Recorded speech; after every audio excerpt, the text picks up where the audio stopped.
I want to thank everybody for taking the time and coming out here tonight to kind of get a better understanding of who we are and what we're trying to bring to your community. Kind of a little bit about me as far as I am, as far as myself. My name is Jacques. I'm the president of Beaver LLC. We are basically what this sign says. We're trying to set up a recycle center. My wife, Carrie, here, my son, Jacob, over there with the ears on. But the biggest reason I come, this meeting is taking place.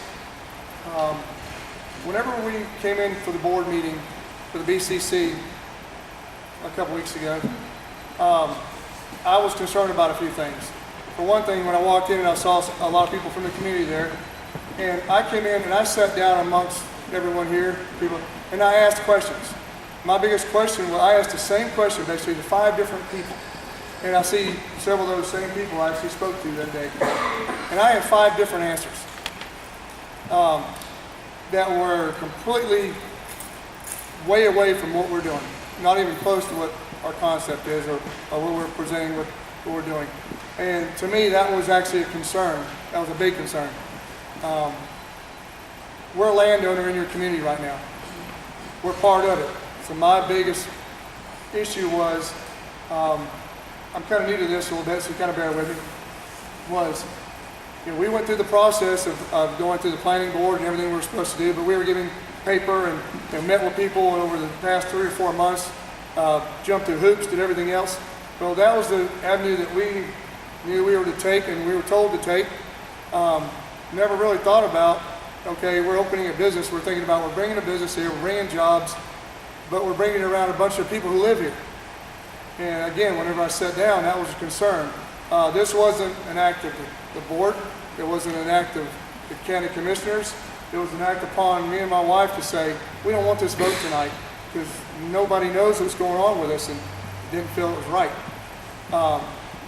So like I said, I really appreciate y'all taking your time out of your schedule and things like that and come here so you can get a little bit more understanding and we can answer any of your questions and do whatever we can best possible. At least you can understand more of what we're doing and what we're trying to do inside the community that everyone here lives in. One thing is our site, what we call the Beaver Recycling Center. It's a complete vegetation recycling center. This is it. This is the uses for it. This is absolutely not a pit. This is absolutely not. We hear a lot of stuff about it's a dump. We hear the news say it's a landfill. We hear all these things being said out there. It's none of those. It's completely the opposite of it. For people who actually know me, I am very anti-landfill. I see no purpose whatsoever in burying tree debris. None whatsoever. There's a purpose for everything that can come from land clearing, from cutting your lawns. All these things can be made into a repurposed product that is very beneficial back out in the community. Anything from fuels to landscaping material, you name it, to firewood, nothing has to be buried. That's the biggest thing. That's what we're trying to really, we're trying to become a 100% green company. We're trying to promote that out there to get people to be more of a full green company, especially in our industry. The vegetation, so we're taking all vegetative tree removal and yard clippings. We will not take pressure treated lumber. We will not take garbage, trash of any kind whatsoever. We're not a C&D site. And it's amazing whenever you get a piece of property this size, how many people out in that community who are in that line of work will come to you and go, you want to make a lot of money? It's amazing how many times we had that approach and going, we can help you get the permit for this. I'm like, that's not what we're about. Sorry, not our direction. So that's never been in the discussion. It's never been part of what we want to be. This is what we're looking for, is to become totally green as far as that goes. Like I said, it will not process any hazardous waste at all. At all. The impact we'll be doing mainly with our grinding of wood material, with processing of natural materials, is basically about the borderlines of mowing your own lawn. Basically the same green material you cut the grass with, we cut a tree down right to the chipper. It's basically fed by the same nature. Like it says right here, the facility will not be a process for C&D or yard trash or household goods, any whatsoever. And we put this on the bottom, I was letting everybody know. One thing thing too about the community, we have an open door policy. I'm trying to be very transparent to this community. Anytime you want to come on this piece of property, you are more than welcome. It makes no difference to me whatsoever. We have a complete open door policy. You can come look, ask questions, anything you want to do. There will never be a closed door policy on our company.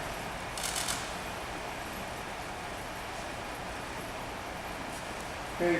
One thing that we do notice around here, the community here has 2 other sites within throwing distance of where we're at that accept tree debris and land clearing and things like that. They're completely different than what we're doing. One of them right now has so much stuff, and they were having someone come in and grind it and getting paid to take it away. Well, they were doing it for free. Well, they decided they weren't going to do it no more. So that site has so much piled up and is shut down, and it's a problem. There's another site here that's really within probably a half a mile of our location that buries it. Something we don't want to do either, because that creates problems. That creates hazards. That's something we don't want to do. That's something we're trying to get other people in the community to come away from and bring it to us and change that whole format. They don't recycle it. They collect it. They collect it and they bury it. They're a pit, and that's not what we were trying to be about. Actually, not doing about, not trying to use. As you can see right here, methane gas. Methane gas is a big problem. I want to say that Rolling Hills is probably going to be a big nightmare over there because it hasn't been vented and buried. I'm hoping they bring all that stuff out, process it properly, and get it out of here. But when you bury it, wood product does put off methane gas. When you burn it, if you burn it improperly, in mass quantities, it puts off nitrogen dioxide. That's a green gas. That's also hazardous, but in massive quantities. That's the word, like I said, we don't burn things, we actually grind. We have a grinder that processes it. Burying structure debris, yeah, we've actually, if you look at a study throughout the state of Florida, anywhere, when you bury tree debris, you bury stumps, how many times have you seen a sinkhole? You hear about stuff around the state of Florida. Oh, the ground gave way. Well, probably if you do a lot of history on it, at one time when they cleared the land, they dug a big old hole, used that dirt to put somewhere, covered the debris up.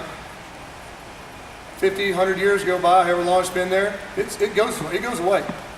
And it'll become a sinkhole, and you'll get caved in spots everywhere.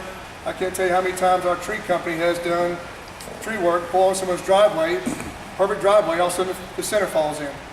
Well, someone took a tree out, they left a stump there. For a period of time it rotted out. There's no more support. Boom, driveway gave in. So there's hazards to that. Real lot of hazards to it.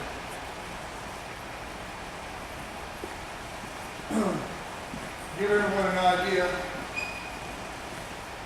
We're right here. So this X is here and that X is here on the top. Those are other sites that actually accept land clearing and yard debris. They're not C&D sites. They collect tree debris, land clearing debris. Neither one of these sites recycles. They let it build up, everything else as far as it goes. One of them is actually shut down because they can't take anymore. They can't process it. The other one bears it. So again, that's just something we're trying. Yes, sir. Is this the same site right here with the garbage? No. Is your site, where is your site located? If you're coming east on Longleaf, you know where that concrete recycling plant they just gave a permit to? I'm the neighbor. And I actually have some concerns about that site as well. If you're a neighbor, you must get that always been there. I'm sorry? I'm sorry, military department. You're a neighbor to the concrete place. Yes, ma'am. You ain't get that always been there. Yes, ma'am. It's actually, it was a borrow pit at one time. I know. It's Been there for- a little pond back there. Yes, ma'am. That's a good It's thing. asphalt place there. There used to be asphalt place. Yes, ma'am. That's great. Used to be Agnew, Champ Vernon on the property. Good thing is we actually did phase 1 soil testing on that, and the reason I couldn't look at that property, and we researched it for 6 months under contract before we purchased it. And it took everything my family had to get that piece of property because we didn't want to have something that was contaminated. Yes, you know, you were only going to take a certain degree. Correct. What happens when a hurricane? The hurricane comes, they separate. We're actually, I'm a female contractor. I drove here straight from Savannah today to make sure I was here for you guys. That's separated. We used to do that before. We would try to get that stuff broken away. When they bring it in, we come in days, you have a large landslide. They move C&D one way. Now we're still, we refuse to say, no, it will not change. And I'll tell you another thing. In the state of Florida, that is still registered as a borrow pit. It can be done out. When I signed the contract to buy it, I agreed to close the business. I don't want to harvest the dirt. I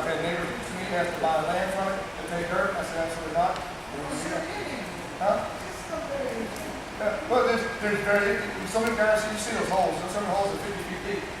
It's nice and level out that park. It's a beautiful piece of property. Yeah. We actually set tents and camp there and fish out there. It's good fishing. But to answer your question, no. If it becomes, we're actually looking to do site 4 feet look because we're going to show you here a little bit. They stack a lot of stuff in the parks and everything else, and the neighborhoods everywhere. And we would like to have somewhere to go to. Again, we can process it and it leaves. It's not going to sit. We saw the problems they had from Ivy. We're going to create, I worked for 15 major hurricanes with Beaver, and I've seen a lot of their nightmares. And some of them, their own nightmares. We're like, guys, you have an avenue. You have a way to do this. Why? So, I get being asked about stuff. I try to not stomp my feet too much, but when I believe in something, I'll question it. But as far as that goes, they'll never be seeing me on that property. Ever. As long as this company owns it. They just probably stay in my family for a while. That's what I want to let you know what was in the neighborhood, and we're trying to get away from that. There's 70 acres, 70.23 acres we own out there. When we put in for the permit to do this, if you want a landfill or pit, you're going to need 70 acres. You need land. All we asked for was 10. This will answer your question you asked me earlier. We only asked for 10 because we don't want to sit there. We don't need to sit there. It gets processed and it goes. Yes, ma'am. When it goes, can you talk about the way you'll be transporting material in and out of? And we have a show on that too. You're talking about the route and how the trucks go and things like that. Yes, I understand. And yes, ma'am. What was her question? The question was how we transport it out once we get in there out of the leaves, and we'll definitely show you how we're going to propose that. And we're going to try and enforce it the best we can. You'll see what we're doing, and that is a concern. But for the reason I come to 10 acres, we are a broker for international paper. We have a good standing with them. When the price of stuff went down, and they quit buying from people as far as becoming a broker, we had a good safety record. We continue with them. Whenever our chipper trucks are full, usually our chipper trucks go straight to the mill. They go right up there. When people bring stuff into us, we will run it through our grinder, and which only has to run a couple times a week because it processes quickly. It goes in the trucks. It can sit there it may sit there for a week, 2 weeks, but sitting on the ground doesn't produce our income. It has to leave to get paid for it. So it goes up there. It can become mulch for landscaping. Everything we have is completely natural product. There's nothing, like I say, and you're talking about the C&D stuff. Yeah, pressure treated lumber, you don't want to grind that up. You don't want that around, things like that. We take zero lumber. We don't want it. And to ensure that, whenever people bring it, we'll always have somebody on site. If someone brings something in there, a dumpster, and they're dumping out, we know things get slid in there like tires will fall in. And so people try to get them through there. No, we want to put it back on the truck and get it going. Every time something dumps out, my guy's there to pay for it because he's got to move it around. Get it out. If you show a tire, we'll have a dumpster on site anyway. So if someone puts something that gets through, we see a piece of concrete. And we've been cleaning the property up. It actually looks a lot better than it did when we got there. But again, 10 acres. We didn't ask for the rest of it. Even with DEP, they said you can use this whole north part. We don't need it. We don't want it. And we can do everything within that footprint. And there's reasons for it too.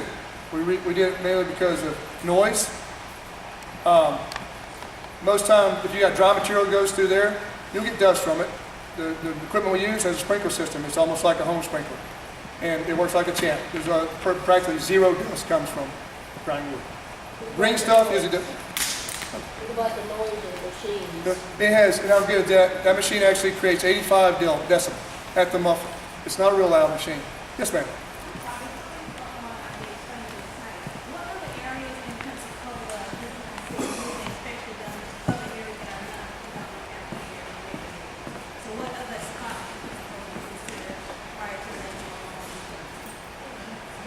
To be completely honest with you, I never looked. We looked at other property sizes. Just the size of the property, it was the size of the property we were intrigued by. And then as we got to know more about what was going on there, it had been vacant for a long time. So our thought process was we were going to try to bring stuff in and help create jobs there and do something that was natural. But we saw the problem around it. And but I see what you're talking about. Yeah, because the jobs would be created for people, not just for the residents of all who live in it. So what other sites in Pensacola do you plan to visit prior to receiving approval for this project? So I haven't checked. I never looked at it. It was just decided upon. And it wasn't. And it. Let me turn this off. No, I don't think the mayor is just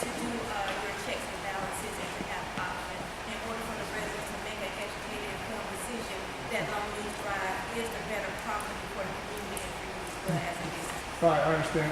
And we never looked at it as far as who lived in there, as far as race, color, anything. We saw a nice piece of property. It was a great This is location. the reason why we're here, because of the prior history, and race doesn't have a lot to do with it. Right. We just have to be honest about it. Oh, no, I appreciate that. And the reason I come on, I had this meeting, the reason I stopped that vote was a simple reason for that. You know, we just looked at it as just, I didn't think it was fair to the community that we actually had a piece of property. Me and my sons go out there and we set tents up and out there, we camp on the property. We try to be part of what we got around there. So I mean, I agree with that.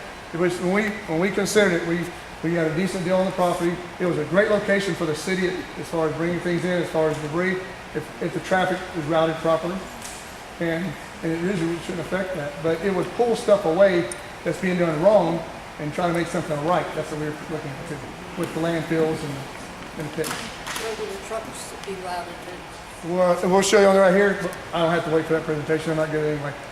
We have our proposed route, and we're gonna have arrows go on there. We're trying to route everybody to Pine Forest. That's been our normal thing because you can take a right. You're on the main road. So means that people cut through on Waymart Road. Mm-hmm. Can I interject? They can be doing that. I'll jump in here. Will you go on and finish your I'm gonna finish my presentation quick. That way, then I can ask questions. Just Sorry write about your that. questions I'll down. get to your question definitely. But like I said, and where we're at as far as that goes, you know, we have a small building there and anything. We have a paved road. One thing nice about it is most of the stuff around through there, they don't have any paved or anything. So when they're going in and out of their pits, they're all dirt. So the roads are getting completely trashed. Dirt, everything else gets, you can tell when it rains who's got what. We actually have a paved area that's 1,400 feet long, so when people go in and out of our drive, you're not tracking mud and everything back up into the streets there as far as that goes.